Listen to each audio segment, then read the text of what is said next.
ও secretary পূর্ববাকি শাখা। আসসালামু আলাইকুম ওয়া রাহমাতুল্লাহি ওয়া বারাকাতুহু। আলহামদুলিল্লাহ, বাংলাদেশ নাসিরনগর উপজেলা শাখার ঈদ পূর্ণমিলনী ও কর্মী সম্মেলনে আজকের সম্মানিত সভাপতি, প্রধান অতিথি, বিশেষ অতিথি এবং পরিচালনায় জনাব BM গিয়াসউদ্দিন সাহেব সহ বাংলাদেশ খেলাফত মজলিস নাসিরনগর উপজেলা শাখার নেতৃবৃন্দ এবং বিভিন্ন ইউনিয়ন থেকে আগত সম্মানিত নেতৃবৃন্দ সকলের প্রতি আমার সালাম। আসসালামু আলাইকুম রহমতুল্লাহ। আলহামদুলিল্লাহ, আমরা একটা সুশৃঙ্খল একটা সংগঠন পেয়েছি। বাংলাদেশ খেলাফত মজলিস যে অকুতোভয় সৈনিক আল্লামা মামুনুল হক সাহেব হুজুরের বর্তমান আমির হিসেবে যে সংগঠনের আমির হিসেবে আছেন, আল্লাহ তাআলা কোরআনুল কারীমে বলেছেন, ওয়াতাসিমু বিহাবলিল্লাহি জামিআ ওয়া লা তাফাররাকু। উলামায়ে কেরাম সেই আয়াতের মর্মার্থ এবং সেই আয়াত সমস্ত উলামায়ে কেরামই জানে। এইগুলো ইখতিলাফি বিষয়। আর বিশেষ করে আলহামদুলিল্লাহ বাংলাদেশ খেলাফত মজলিসের মধ্যে একটা সুশৃঙ্খলতা সকলেই জানেন। আল্লামা মামুনুল হক সাহেব হুজুর বলছেন যে আমাদের সংগঠনের সুশৃঙ্খলতা আসতো, শুধু খালি সুশৃঙ্খলতা না, মহব্বত, বন্ধন, এমন বন্ধন, প্রীতির বন্ধন থাকতো। অন্যান্য সংগঠনে তারা দুনিয়ার জন্য যেভাবে তারা একজন আরেকজনকে মহব্বত করে, আমরা তো আখেরাত, এটার মধ্যে আখেরাত আছে, উলামায়ে কেরাম আছে, নাইবুল রাসূল আম্বিয়া আছে, যে উলামায়ে কেরাম যে যারা আছে, আমাদের মুরব্বিরা আছে।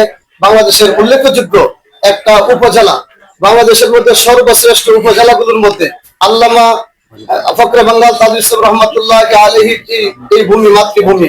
এই জন্য আমরা বলতে পারি আমাদের এই ভূমিটা আল্লামা জুবাইর আহমদ আনসারী রহমাতুল্লাহ আলাইহির এই মাতৃভূমি। এই জন্য আমরা বলতে পারি আশরাফ আলী ধর্মপীর রহমাতুল্লাহ আলাইহির মাতৃভূমি। এই জন্য আমাদের এই উপজেলা বাংলাদেশ খেলাফত মজলিসের জন্য একটা উন্মুক্ত একটা উপজেলা।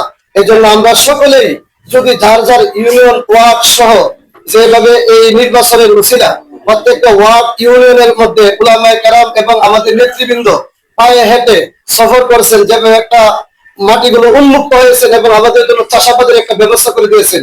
এই জন্য আমাদের নেতৃবৃন্দদেরকে আমরা তাদেরকে স্বাগত জানাই, ধন্যবাদ জানাই। কারণ এই বার্ধক্যজনিত শরীর নিয়েও বিশেষ করে আমাদের বেজুরা হুজুর এবং আমাদের সভাপতি সাহেব সহ সেক্রেটারি সাহেব সহ নির্বাচনী প্রচারণার মধ্যে তাদের এই বাড়ির শরীর নিয়ে যেভাবে তিনারা কাজ করছেন, এদেরকে ধন্যবাদ দেওয়া দরকার। কারণ এই কাজটা তো ছিল আমাদের, এই কাজটা তো ছিল আমাদের মতো নৌযান যুবকদের, আমাদের কর্মী যারা আছে তাদের, ওয়ার্ড পর্যায়ে যারা আছে তাদের। তবে হ্যাঁ, আমাদের অনেক গাফলতি আছে। এই জন্য ওয়ার্ডকে আরো শক্তিশালী করা দরকার, ইউনিয়ন গুলোকে আরো শক্তিশালী করার দরকার এবং যেখানে আমাদের সহযোগিতা দরকার। কারণ এখন আমাদের মাটিগুলো কিন্তু একবার উর্বর মাটি, কিন্তু শুধু আমরা একটাই যে আমরা শর্মাই আর ডরাই না। আমি যেহেতু বাংলাদেশ খেলাফত মজলিসের সদস্য হিসেবে নাম দিয়ে ফেলেছি, এখন আপনি যেখানে থাকেন, কোন সময় যদি দুনিয়ার কোন আযাব আসে, আপনি ঘরে বসে থাকলো, মসজিদের মিম্বরে বসে থাকলো, আপনি হেসরায় হইলো, আপনার মামলার আসামিরে বানাইবো। এই জন্য বিড়ালের মতন জিন্দিগি না করে আমরা বড় করি বাঘের মতনই আমরা লড়াই করব, ময়দানে লড়াই করব। আমরা ইনশাল্লাহ উলামায়ে কেরামগণ, প্রত্যেকটা উলামায়ে কেরাম আশা করি এক একটা ওয়ার্ডের নেতৃত্ব দেওয়ার ক্ষমতা রাখে, এক একটা ইউনিয়নের নেতৃত্ব দেওয়ার ক্ষমতা রাখে। শুধু একটু মনোবল, আমাদের মনোবল সাঙ্গে করার দরকার। আল্লাহর সাহায্য নিয়ে, কুদরতি সাহায্য নিয়ে তারা যদি তাদের ওয়ার্ড গুলো বিএনপি, আওয়ামী লীগ এবং জামাত ইসলাম বলেন, তারা যদি তাদের কর্মী বাড়ানোর জন্য তারা যদি মেহনত করতে পারে, আমরা পারবো না কেন? আমাদের একটাই শুধু খালি মন মানসিকতা আমাদের খুব দুর্বল। এবং ওই যে আমাদের সভাপতি, আমাদের ইউনিয়ন এক ওয়ার্ডের সভাপতি বলছেন, আমরা রেসপেক্ট করতাম, সম্মান করতাম, মুরব্বীদেরকে সম্মান করতাম। এই রেসপেক্ট আর সম্মান যদি আমাদের মধ্যে না থাকে, তাহলে আমাদের মুরব্বীরা আঘাত ফেলে আমরা সামনে অগ্রসর হতে পারবো না। এই জন্য আমরা আমাদের মুরব্বীদেরকে রেসপেক্ট, সম্মানের সাথে তাদেরকে সর্বদা, এবং আমার আন্ডারে যত আমার বা এই সংগঠনের সদস্য যারা আছে তাকে আমি সম্মান করবো, তাকে মনে করবো আমার ভাই। এই জন্য যখন তাদের সাথে আমাদের একটা বন্ধন সৃষ্টি হবে, এই সংগঠন শুধু আমাদেরকে আপন ভাইয়ের মতো একটা সংশ্লিষ্টতা সৃষ্টি করে দিবে।